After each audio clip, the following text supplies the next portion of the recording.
Welcome back to Hardware Unboxed for part 2 of our Q&A series. Part 1's already on the channel, so go check that one out if you missed this series, the start of the series, I should say. Yeah, well, watch. It doesn't. There's no particular order they have to watch in, is there, Tim? That's true. You're confusing them. I guess for YouTube stat reasons, I should probably say don't just immediately close the video to tank our stats and go watch the other this one playing, just mute it. Yeah. Go back, watch the other one, and then watch this one again, like maybe tomorrow. That'll really help our watch time. I think if you watch the whole video, then you scrub back to the front, it helps out the watch time a lot. So do that if you want. That's a good idea. Maybe make that a daily exercise. Yeah, perfect. Yeah. Anyway, let's get into it. But before we do... Today's sponsor spot is brought to you by Thermal Grizzly and their CryoSheet graphene thermal pads, which are an excellent alternative to thermal pastes. They offer very high thermal conductivity with no liquid components, so they can't dry out and therefore don't degrade over time like pastes and even liquid metals.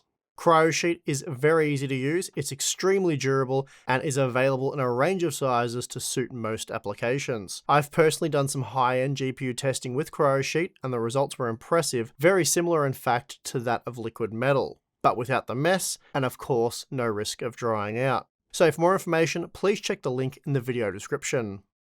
How much does the new Windows 24H2 benefit older generations of Ryzen, as for example the 3000 and 5000 series? I'm just going to say we've got some really bad weather today while we film this Q&A series, so if you're hearing some background noise, apologies. But it's like, is it hailing out there? Not sure. Something's going on. Yeah, the trees are all sideways, and there's some bad weather outside, so just thought I'd give you guys a heads up. So to answer this question, I don't know firsthand. I'm actually doing some 5800X 3D testing now, looking into this exact thing, so there'll probably be a video up on the channel around the time of the part 2, part 3 of the Q&A series, so hopefully that addresses it.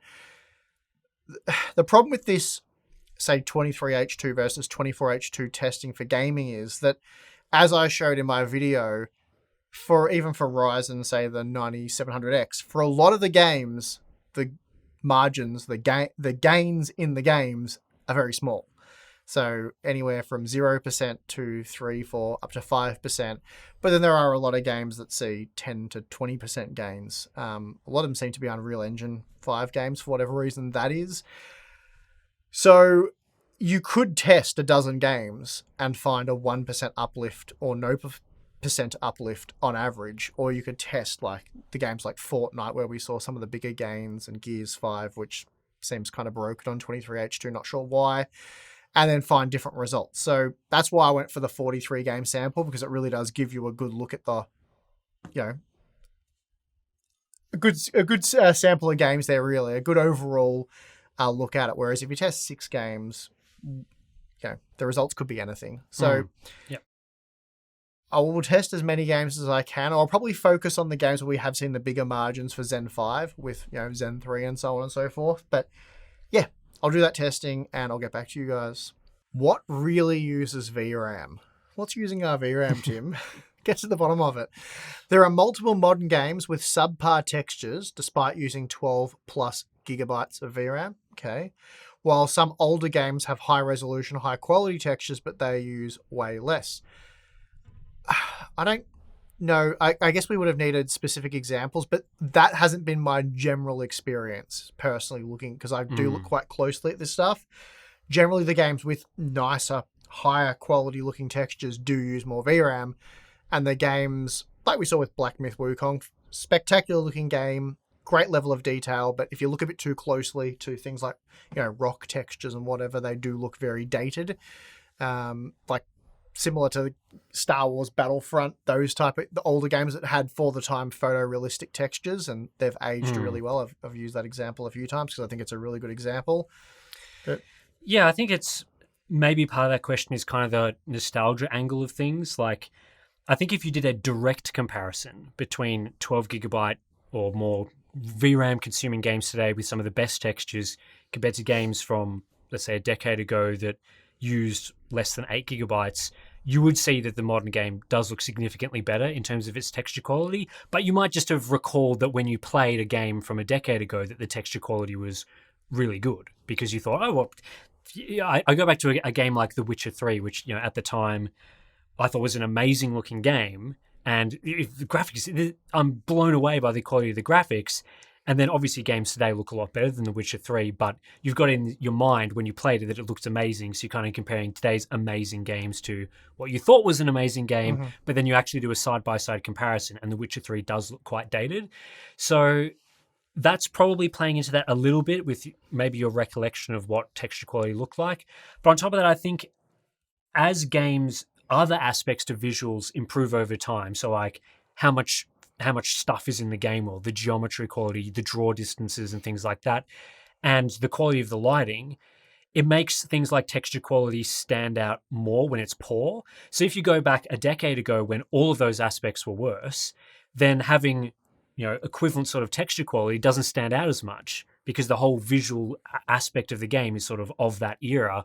Whereas, today, like a Black Myth Wukong kind of stands out a bit more because you've got path trace lighting, you've got these incredible dense world designs, and if you pair that with texture quality from a while back, you sort of notice it more. Sort of you're looking around, you're sort of spotting what are the flaws in this game. Well, it's not the lighting quality and the geometry and the textures like you would see from a game 10 years ago. It's really, you just look at the textures. So I think that plays into it a bit. But VRAM is used for many things that aren't just textures, and it's also the way that games can implement textures has differed over the years. So earlier you would see single layer textures. It's just there's geometry and it's got a texture, that is the texture. Whereas today in games, you'll often see multi-layer textures where game developers will try and put different layers on top of the textures, and each of those things will use more and more VRAM. And I think a great example of this that I was looking at is a game like Dead Space, where there might be a pole that's got like blood or gore on it or something like that, and that will have multiple different surface interactions, multiple different textures. The pole itself, which will have a metal finish, then you'll have the blood, which has a more liquidy finish, and dirt and grime will have its own finish. And it's a little detail that you probably wouldn't notice if you were just playing the game normally. You might just think that was one solid texture. But if you look closely, it appears to be more of this multi-layer design, which is something that developers have talked about wanting to do more of in games, but with VRAM limitations, you can't necessarily do that. And then on top of that, things like the BV8 structure for ray tracing needs to go into VRAM. Modern features like upscaling and frame generation. Because of the way it needs to store and buffer each frame and these high quality, uncompressed frames stored somewhere, you got to put that in the VRAM. That uses up a fair bit of space.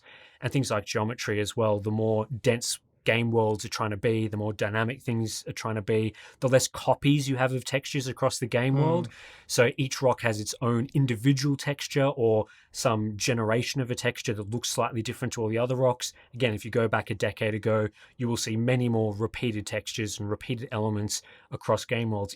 Even things like you go back to old Grand Theft Auto games, and how often was it where if you see one car in the world, it's likely you'll see many more of those cars, and then some car variants there'll just be none of in that area because the game has decided we've only got so much VRAM to store cars, so we'll have, of the 100 cars we're loading in, we'll make them all 5 or 6 variants instead of 20 different variants, because that, again, the more differences that you've got in the scene, the more VRAM that uses. So yeah, we're sort of approaching things you might not notice as much compared to older games, again, where things are much more simple and just including high resolution textures across the board will look good. But yeah, today there's so many different things that utilize VRAM. And it was even funny, I was having a briefing with Nvidia where they were talking about their upcoming in-game AI models that ran locally on GeForce GPUs. Forget the name, sorry, Nvidia. It looked kind of cool, but it was, you might have seen their, was it ACE technology, which is run in the cloud where you interact with NPCs. It does, voice to speech recognition and neural networks to have these NPCs respond naturally. They've got a local version of this that they're implementing. I think some games are doing it in a very light way soon. But basically, I was asking NVIDIA, like, what's the limiting factor on this? Like, what GPUs can use this feature? And they're basically like, well, so long as you've got the right amount of VRAM, this feature will work. Like, enabling this in the game will probably use about 2 gigabytes of VRAM, and that's in addition to all the other stuff that the game's trying to do. And I was like, oh, that's interesting. Maybe your cards should have come with a bit more VRAM if you're implementing more VRAM heavy features. But as we get more into that era of gaming, you will see VRAM becoming more important for those features. So I think textures is kind of like, it's the easy thing to talk about because it has a visual difference and you can modify VRAM usage quite heavily in games by turning down textures. But in modern games, it's many things: texture quality, layering of textures, the variety of things, the geometry, upscaling, frame generation, ray tracing, potential AI features in the future. They're all VRAM heavy things. So yeah, VRAM is important and it goes into many things in games today. How low in terms of native performance/resolution do you think we will see the current gen consoles go for third-party ports of games? If you go by the FTC documents, then the next generation, I guess, of consoles will be in 2028, still a fair way away. And we're already seeing games hitting 30 frames quality mode, 600p performance mode. Ugh. Jeez. It seems inevitable that it goes even lower by that time. Yeah, I mean, I think most developers want their games to look as good as possible, so they generally try not to make too many huge compromises in terms of visual quality. So there's still a lot of quality modes that are targeting 30 FPS because they want the best visual quality in that mode. And then the 60 FPS modes, they're trying to, not go too hard on the upscaling and not go too hard on dropping the features so they don't get the artistic vision of the game that they're looking for. So they're trying to balance all those factors of how can we achieve the performance we want. There's very limited consoles. Like there's only so much you can do with a PS5 that by today's standards is sort of an entry-level GPU experience. It's difficult to get a target like a 4K TV at 60 FPS with modern ray tracing features or something. They're not really that. That's difficult to do with a 4090. It's very difficult to do natively with today's flagship GPU hardware that costs $1,500, $1,600 US. So they're managing all those aspects. And I think developers, they don't want you to play a game and come away thinking that it looks like garbage, right? Like they don't want you to be like, oh, this is so blurry and pixelated and it runs like crap, right? However, the threshold that I have for the quality of a game and the threshold that developers seem to have for consoles is a little apart. We saw games like Black Myth Wukong do 30 to 60 FPS frame generation, which I think is disgraceful. There's no way that will feel good. Like, I'm sorry for you console gamers that had to play that mode because that would have felt like ass. Like, there's no way that was good. Even on controller. Even on controller, like, you could probably get away with it if they were trying to target like 100 FPS or something. Not that most TVs could really do that. But 30 to 60 FPS frame generation is a crime against gaming. It is bad. It's really... So if game developers are willing to do that for 60 FPS gaming, then I guess there's no flaw for resolution like 600p, 800p. I feel like maybe developers should be a bit more honest about games. Like if they say a game is played at 4K, but they're upscaling from 600p, like... do we get to a point where we really shouldn't be calling that 4K? Because a native 4K game will look significantly better in motion than a game that's upscaled from 600p or 800p or whatever. Like, surely it gets to a point where the render resolution is so low that by calling it 4K gaming is very misleading.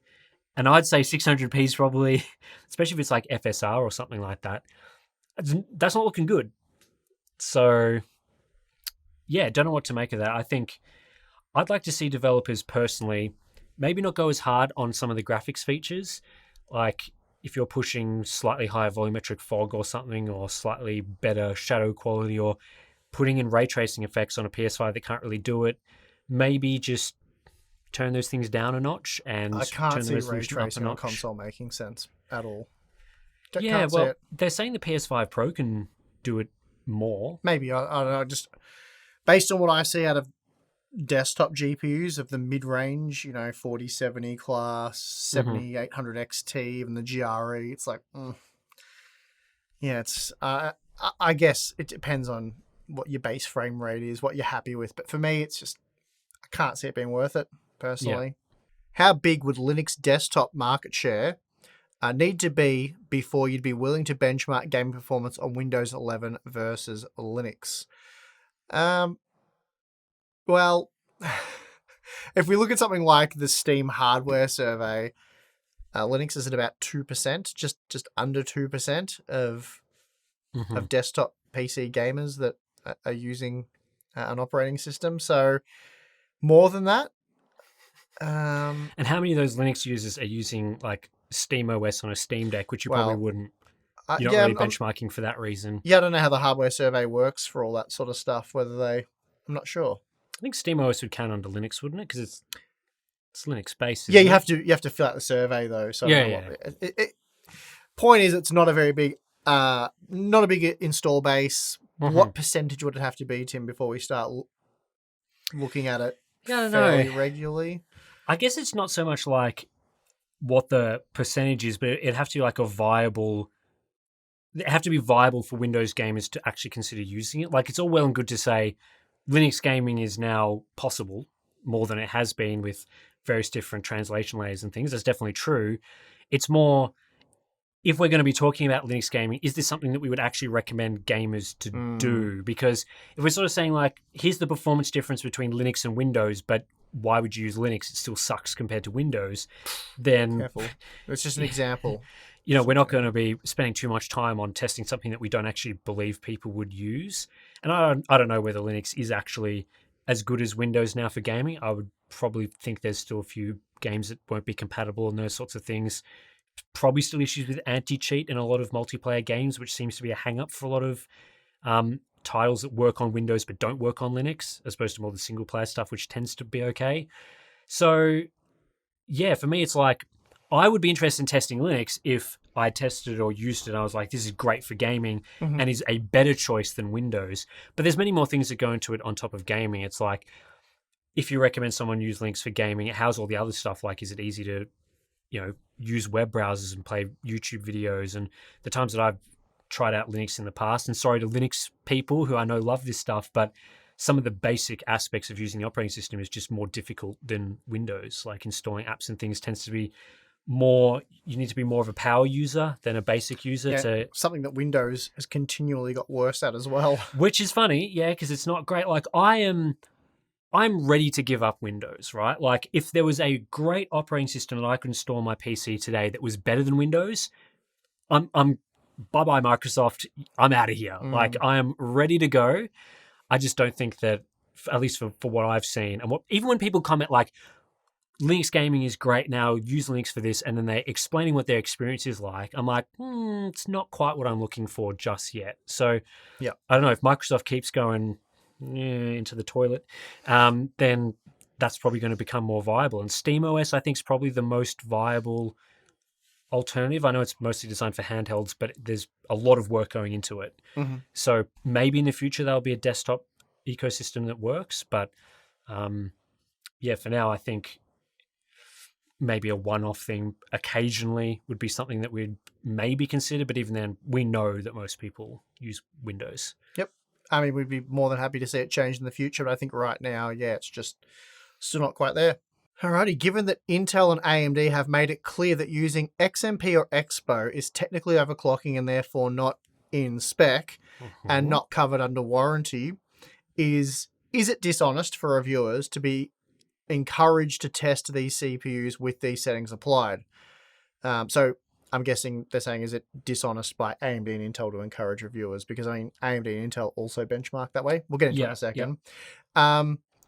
Should we not test at explicitly supported memory speeds? So stock speeds, like DDR5, 5200 or 5600 or whatever they are. Yeah, I mean, with these companies, we don't really... Do you trust, just to get off the topic for a second, do you trust what it is that they're saying and telling you, or do you just do you trust more their actions?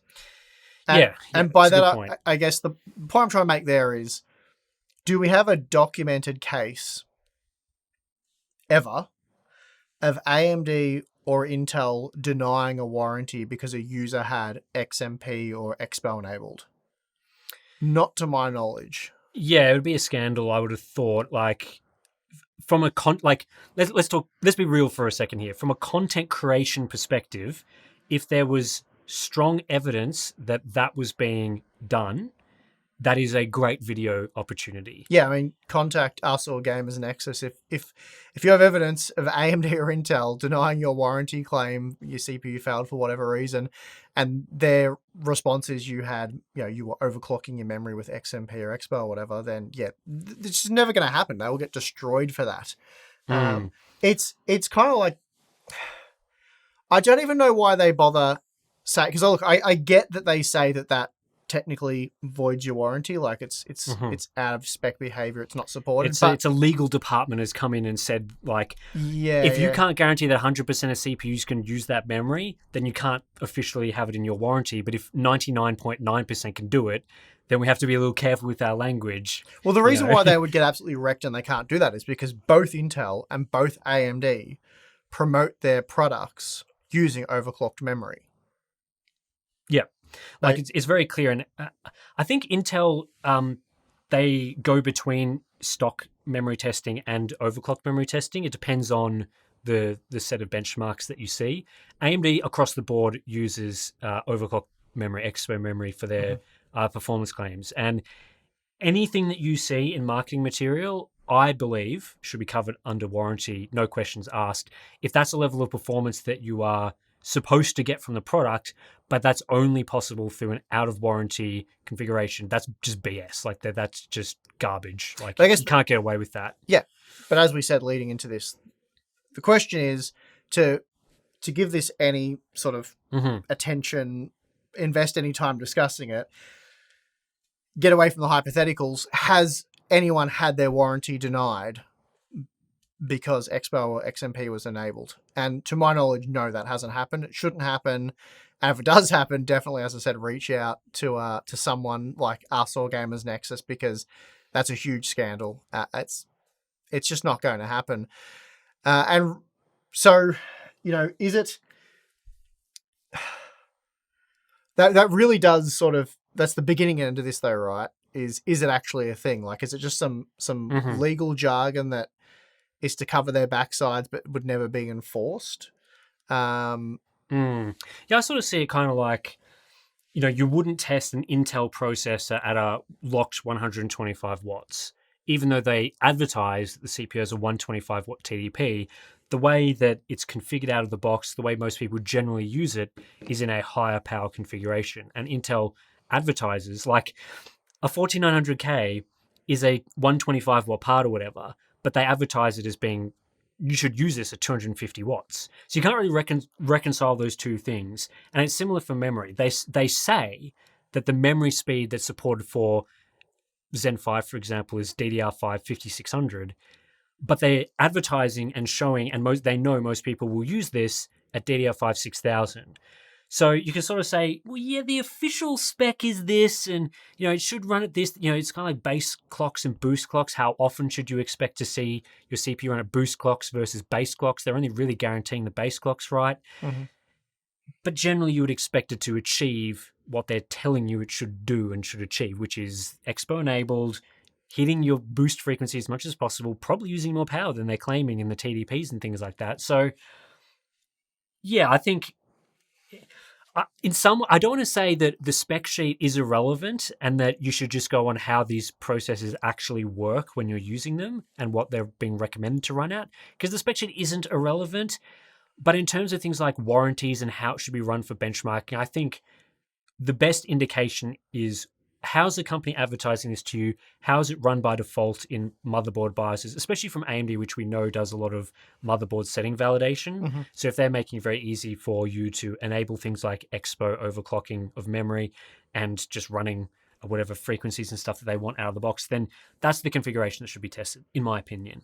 And I think if we saw AMD and Intel suddenly go back and say, hey guys, please stop overclocking the memory, even though we told you to do it, if they came out and did that, I think, yeah, there'd be a lot of backlash, and they're in a system now where it's expected that will happen, and so they have to deal with the repercussions of that.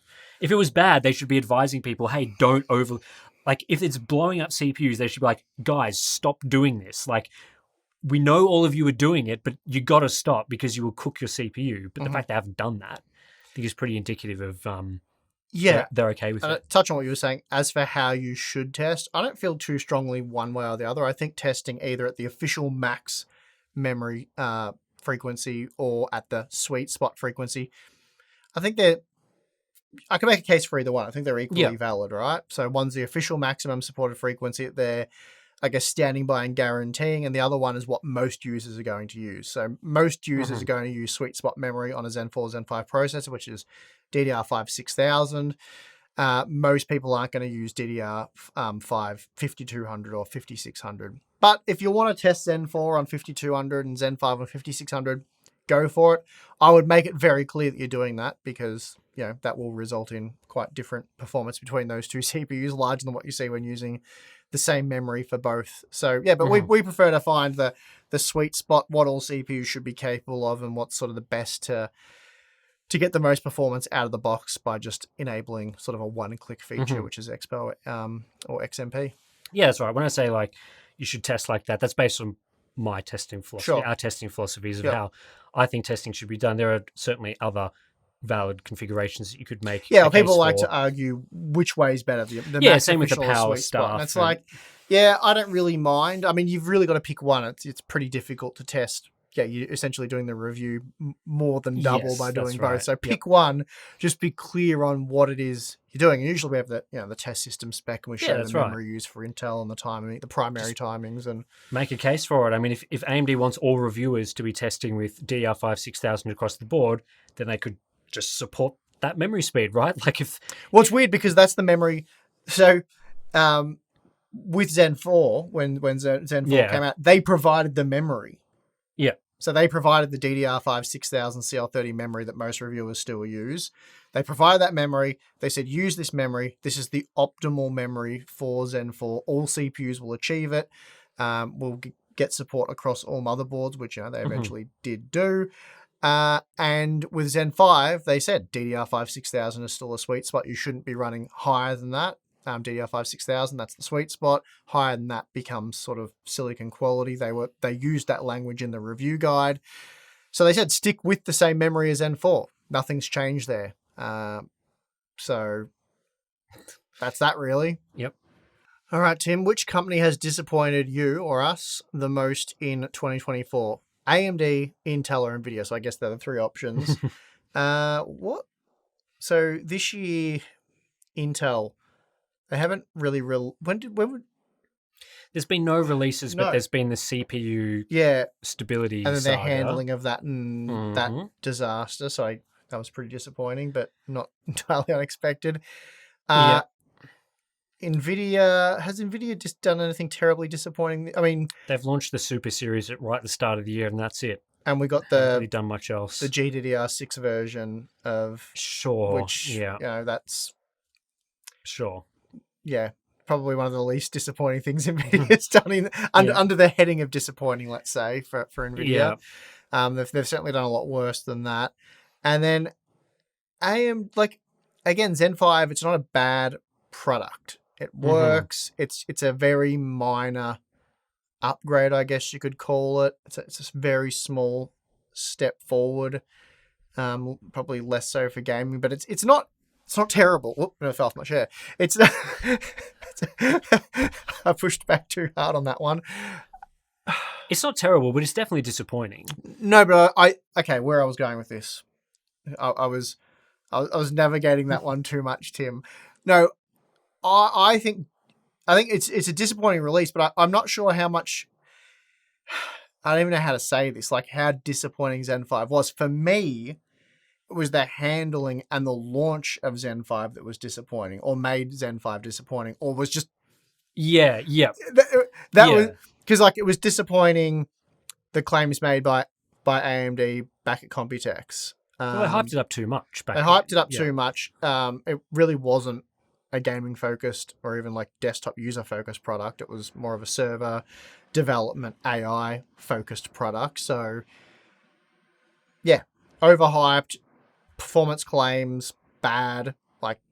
They had it. I think 6% far. The 9700X was claimed to be 6% faster on average than a 14700K. Absolutely not the case. So, and then when it was launched, we got the delay. I guess that's disappointing. Then they wouldn't put it into this sort of category though. That's just like okay. No, I guess it just adds to the whole thing right? And then when we did test it, it was disappointing AMD's handling of it because they didn't seem to know where it should perform and they were working that out. And then just everything that followed. Like the 24H2 thing wasn't even on AMD's radar when we were initially testing Zen. It wasn't like they knew there was a Windows build coming up that would improve Zen performance overall. And again, it's not even a Zen 5 thing. 24H2 really offers what it does for Zen 5, for Zen 4, and probably most other CPUs. It does address some Ryzen problems there, but I don't know. I'm waffling, Tim. I don't know. That for me, it's hard to say Zen 5 and AMD's handling of it was worse than the Intel stability. Yeah, I think Intel's clearly in the lead for me, and the reason for this is that their handling of it was very bad, very disappointing, and the situation itself is disappointing. Like the fact that CPUs are degrading, people are having issues in games with crashing, people using the CPUs for other things are having issues as well, which is more, it kind of takes us to that next level beyond the AMD thing. The AMD thing was like the handling was bad and disappointing, but the product, it's disappointing if your expectations are set too high and it sort of underwhelms a bit there. But the product isn't like necessarily worse than a Zen 4 CPU. Like if you've got a 9700X and a 7700X at the same price, it's not like if you went the Zen 5 option, you're getting the clearly worse product. It's a little better by a small amount for most desktop users. Whereas with the Intel thing, it's like their handling was, I would say, worse than what AMD did with the Zen 5 launch because their communication was awful throughout most of the year.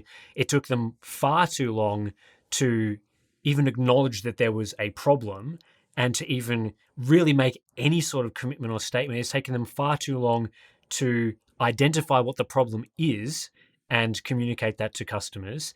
And then the issue itself is bad. Like the CPUs that people have been purchasing have irreversibly degraded. So that's not good.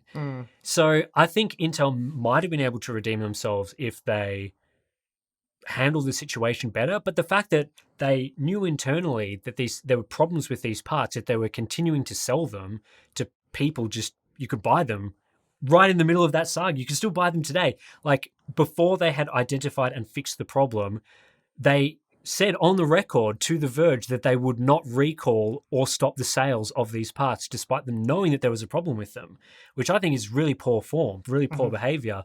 So that puts them at my number one disappointment of the year. I think Nvidia hasn't really done anything to justify this category at all. Yeah, Nvidia, very uncharacteristic of Nvidia, isn't it? Like they've usually they do something. Yeah, there's nothing really, because again, you can point to the RTX 4070 thing, but then with AMD, we got the Ryzen 7 5700, which was an APU dressed up not to be an APU. The naming there was bad. Don't care what you say, AMD fans. Bad. Very misleading. Bad. They then did the terrible XTX benchmarks. Along with the Zen 5 announcement, and then they did the whole Zen 5 handling. I think that was there was the Zen 3 XT CPUs as well, where they did the testing with the RX 6600. They claimed that's right. What did I say? Did I say XTX? You said the 7900 XTX testing or something. No, the Ryzen 7 5700 initially, and then the XT. I think I might have said XTX, but I meant XT. I don't know what I said. They shouldn't have XT and XTX or whatever. Oh, yeah, it's really bad, isn't it? There should be no XT. Processors. Those CPUs shouldn't exist. No. Yeah. So I think, you would think that would be enough to get AMD number one, but no, Intel screwed up even more. So we've got Nvidia, AMD, and then Intel in order of best to worst. Yeah, so that's right. It's probably, hopefully Intel can redeem themselves a little bit because they've got a CPU launch that is coming up, and who knows what's happening on the GPU side. So there's still plenty of opportunities for all the companies to further disappoint us at the rest of the year with some of the potential launches and stuff. Hopefully Intel with Arrow Lake things go a bit smoother there. So that'd be nice. We'll see. Probably won't reverse what they've already sort of done anytime soon. It's never too early, Tim, to start heading things in the right direction. That's right. Let's hope for the best. Yep. Alrighty. What must AMD do to repair their CPU mindshare post Zen 5? So how do they dig themselves out of this hole that AMD and AMD only dug themselves into? Not sure how deep the hole has been dug. I think AMD's probably still in a pretty good position with most buyers. Let's be honest. As much as disappointing as it has been, and sort of a fumbling and mishandling, let's say, at the end of the day, everyone's still recommending to buy an AMD processor. Right? It's like not the latest ones, yeah. but one of them. Yeah, it's like, don't buy Zen 5. It sucks. It's a flop. It's disappointing. Get Zen 4. So I don't think there's too much mind share damage there. Bit of disappointment. And obviously, if the X3D versions come along, and I'm certainly not suggesting that the X3D Zen 5 CPU is going to be anything spectacular, but if they come along and maybe they deliver a bit more than expected, or the pricing's very competitive, just a generally competitive or compelling product, then I think that would help steer things in the right direction. That's ultimately what a lot of the enthusiasts are waiting for anyway. So really, if they can deliver something there, I think really that'll turn things around for Zen 5 pretty quickly. Short of that, Zen 6 obviously has to be on AM5 and deliver something. And that would be a course correction, setting things in the right direction, but that's quite a way off at this point, I would imagine. I think AMD's lost a bit of trust when it comes to marketing materials and things like that. So I think the community probably won't really believe any of the claims that would be made for like a Zen 6 or X3D parts. But one of the things they could do to obviously restore that is just by making accurate claims. If they say the X3D parts are what they are, then we test it and it's roughly in that ballpark, then that's going to help set things in the right direction, make things not as misleading. Well, I mean, for that to happen, AMD actually has to work out how their products perform ahead of release. Yeah. I don't know. I have no idea how AMD was coming up with performance claims for Zen 5 as early as Computex, when 2 weeks after reviewers had reviewed them, they still didn't know how they performed. Yeah, they've got to sort that out internally. Crazy. There's many issues, I think, with how AMD has been operating. Some of those internal procedures probably need a bit of tightening up in the marketing and benchmarking department. It could just be the wrong data getting passed around from each division, from one person to another person, or requests not being made properly or something. But being unable to accurately divulge information that they should be divulging, and whether that's they do know but they don't want to share it, or they actually don't know, I'm not sure either of those things is really acceptable with these sorts of launches. If you know your product isn't quite as good as you think it is, I think it's still important to give reviewers at least an accurate picture of what it is, so they don't stuff around and potentially get things wrong and waste time. So we'll see. And that does it for part 2 of our Q&A series for September. Doing a bit of stretching. It's really a physical activity, isn't it? You're reading questions and you're like, ugh. Sitting on a wooden stool for, hours, Tim, it's not easy. I mean, look. Withered bones on your end a little bit. Okay. Yeah, that's fine. I was going to say, well, I'll be able to give you crap in 10 years, but I feel like it'll probably be worse for me by then as well. Well, yeah. So, looking forward to 10 years from now. Yeah, this is an unwinnable situation for me. So let's just wrap it up, please. All right, cool. Well, we've got YouTube members. We enabled that. I think one of you asked a question about whether you should sign up on YouTube members or on Patreon. Do both. Yeah, well, do both if you want. It doesn't really make too much difference. We offer more things through Patreon because the platform has more things it can offer. YouTube members just sort of like a nice little feature. If you're mostly here on YouTube, you don't want to create other accounts, we don't really care too much. We appreciate your support either way. So whether you go to the memberships or Patreon. Or just watch the videos. Yeah, just watch the videos, like, comment, that sort of thing. Don't even know if that stuff helps these days anymore. But if you've gotten to this part of the video, you've already done 99% of the job. So good on you for watching the whole video. We'll be back with the part 3 on the channel, hopefully in the next couple of days. So stay tuned for that. But until then, I'm your host, Tim. I'm your host, Dave. We'll see you in the next one.